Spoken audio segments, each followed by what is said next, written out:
So, good morning, good afternoon, good evening, everyone. Trust we all are doing good. Welcome back to class. Today is day 10 of our Excel work hour, where we've been learning how to use Microsoft Excel functions or application of Microsoft Excel towards some of the tasks we perform daily, either in our work or probably in some other things we do.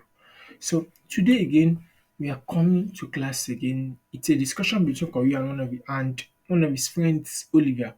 Olivia came to meet Kowi and said, Kowi, I have a particular data set, I only have the year, but I need my employee to fill in the transaction rate.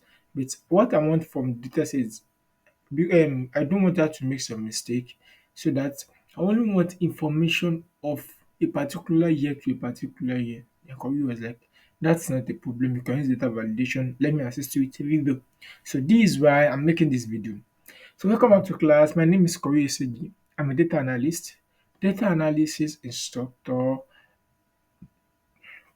and also a mathematician. So let's get right into the class. Now, today, how are we going to do this? Now, look at this. Let me apply filter here so that you can see what I'm having here. Let me apply filter. Now, look at the filter here. We are from 2019 to 2024. Now, which information does my friend send?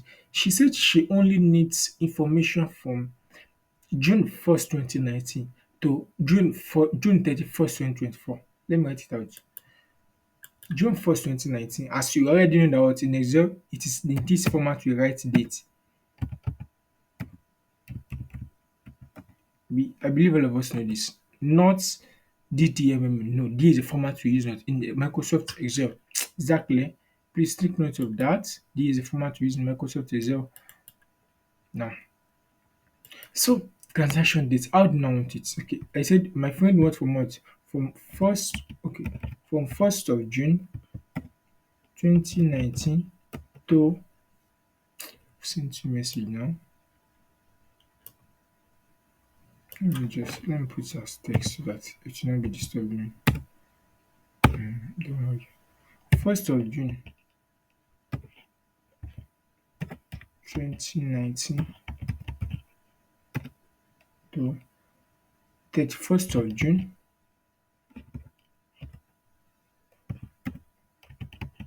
2024.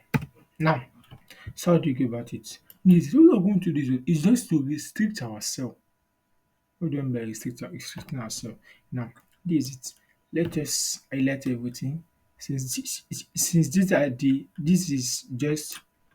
the dates she wants. These are the dates she wants. The dates that fall within what? These two dates. Exactly. So I've selected myself. All I just need to do is come to my data validation, go to my data tab, then come to my data validation. So from there, now as default, our Excel cells is permitted to allow any value, either text, either number, either any alphanumeric character. It's allowed to accept it. But now we are restricting to it. We don't want to accept any value. We only want dates. And date between what? Between this particular date is 06/01/2024. No, sorry, 2019. End date what? We said 06/31/2024. So that is then see. Okay,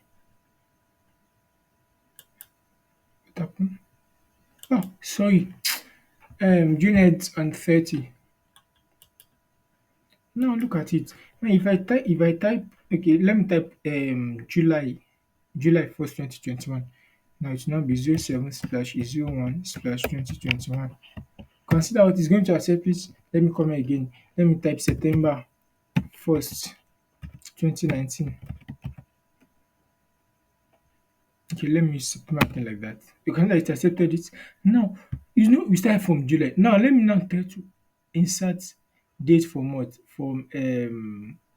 Let me try to insert May 31st, 2019.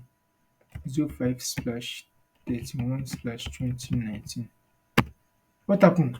This value doesn't match data validation restriction defined for this. So you can see if we try to insert any date before this particular date or beyond this particular date, it's going to reject it. Now let me use July also.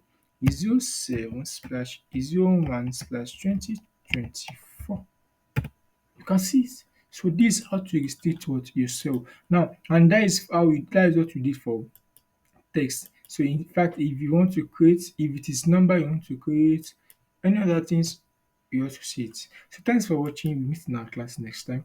Please don't forget to subscribe to what to our YouTube channel. You can go to what the previous videos via the YouTube link on this post.